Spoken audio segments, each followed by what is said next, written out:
killer awoke before dawn. He put his boots on.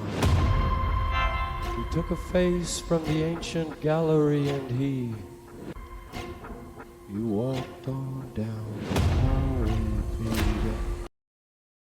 Shirley Ann Ellis was walking home after a long shift from the hospital.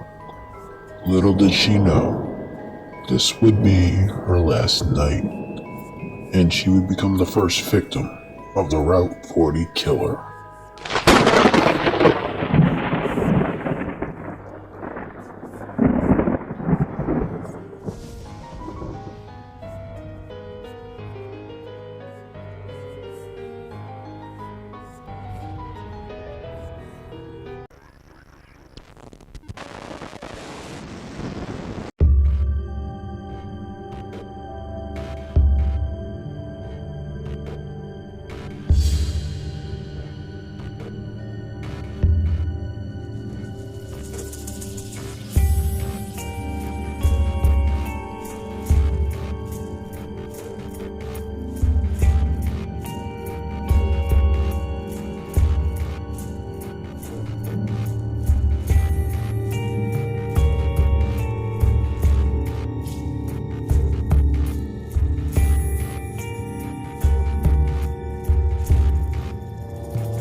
Stephen Brian Pennell was born on November 22, 1957, in Wilmington, Delaware. By the late 1950s, the city was experiencing an economic boom due to the post-World War II era, with industries such as manufacturing, chemicals, and shipbuilding. The population was growing, with many people moving into the city, bringing in expansion and cultural and social life changes. Such changes were the building of theaters, music venues, and clubs, and festivals to bring the community together. It was through this thriving community that William S. Pennell and Elaine, the parents of Stephen Brian Pennell, would meet. William Pennell served as a National Guard. As soon as he settled down, he began to work in the tax department at the Wilmington Trust Company. He would work here for almost 50 years. Elaine Espasco was born November 24, 1936. She would end up marrying William on February 7, 1957, and that is when they had their son shortly after. During his childhood, Pennell was described as a good, shy, and timid kid who was always helpful toward his neighbors. He had a fascination with police work and often quizzed a police neighbor about his job. By high school, Pennell was known as the Gentle Giant, standing 6 feet tall. He graduated in 1976. Wanting to live his dream, he studied at Goldie Beacon College for 2 semesters, trying to become a police officer. However, his dream got crushed when he failed the Wilmington Police Program's physical part of the test. This started his dark spiral downwards. Stephen would move to Glasgow, Delaware, near Route 40. At the time he moved there, it was a small community in Newcastle County, primarily a residential area with a mix of homes and rural landscapes, with new housing developments and local businesses emerging to cater a growing population. It was a family community. with a park, schools, and outdoor activities.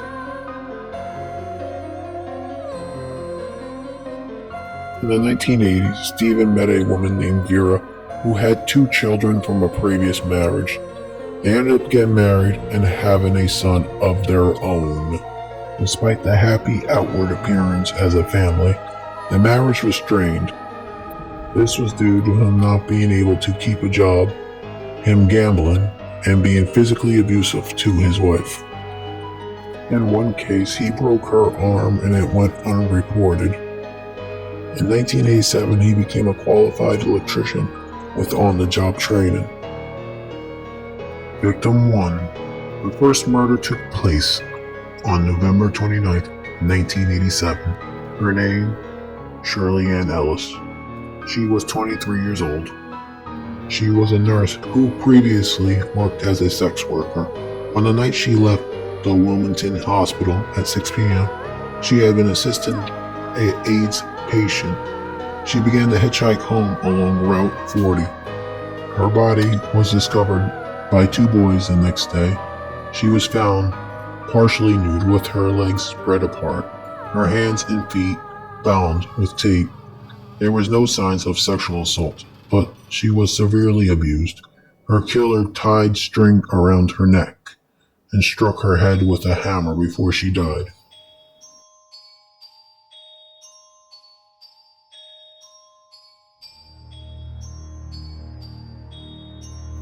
Victim number 2. Catherine A. DeMauro, born December 26, 1956. She was killed on June 28, 1988. She was last seen walking down Route 40 around 11:30 p.m. Her naked body was discovered by construction workers at a construction site the following morning at 6:25 a.m. Catherine was killed in the same way as Shirley, except her body was covered in blue fibers. Victim number 3, Margaret Lynn Finner, also known as Margaret Lynn Jordan. She was a 27-year-old sex worker who disappeared on August 22, 1988. Witnesses say she entered a blue Ford driven by a white male near Route 13. Her body was discovered 3 months later by a hunter at the Chesapeake, Delaware Canal. Due to the advanced state of decomposition, death could not be determined, but signs of torture were visible. She was identified by dental records. Victim number 4, Michelle Gordon. She was 22 years old, who frequented Route 40 as a sex worker. She disappeared on Route 40 on September 16, 1988. Witnesses say she entered a blue Ford. Her body was discovered on September 20th, 1988, on the rocks of the Chesapeake, Delaware Canal. An autopsy report said that she was drugged with cocaine, which made her heart stop before the torture began. Victim number 5. Kathleen Ann Meyer was 26 years old, who disappeared on September 23, 1988.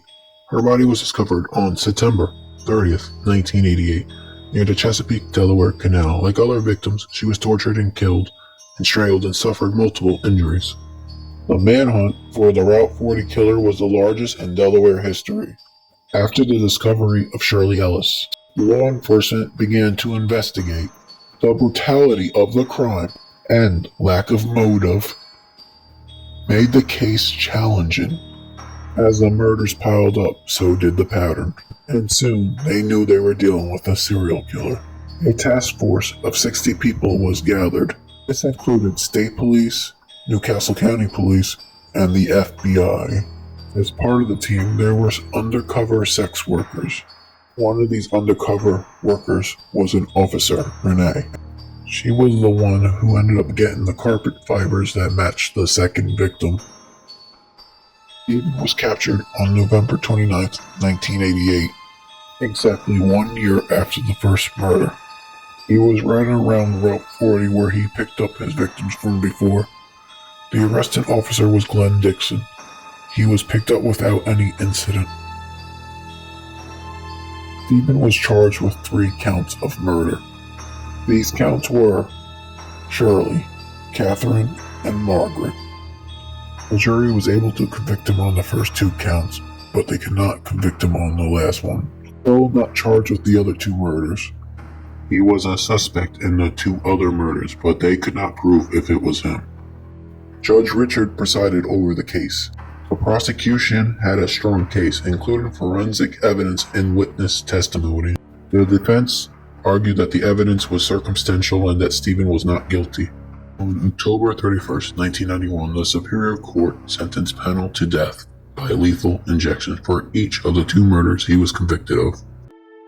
Pennell did not file a direct appeal.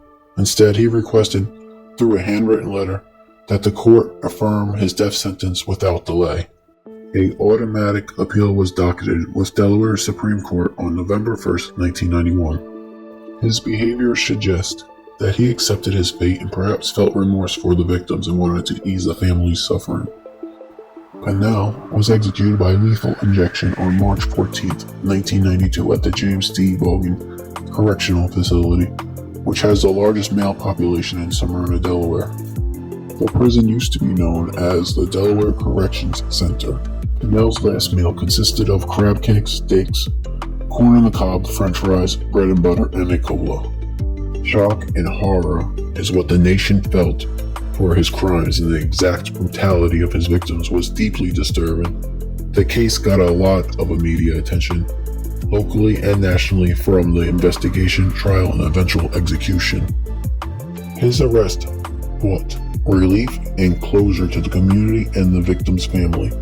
Police and politicians reviewed the dangers of hitchhiking and revived practices of how to handle these situations. The case built interest in true crime stories, books, documentaries, and articles about Pennell's crimes were produced. His death had a mixed reaction, but most felt that justice was served. Well, that's it for today's video. Please leave a like and subscribe so you can get more content like this. And remember, stay safe everybody. Peace out.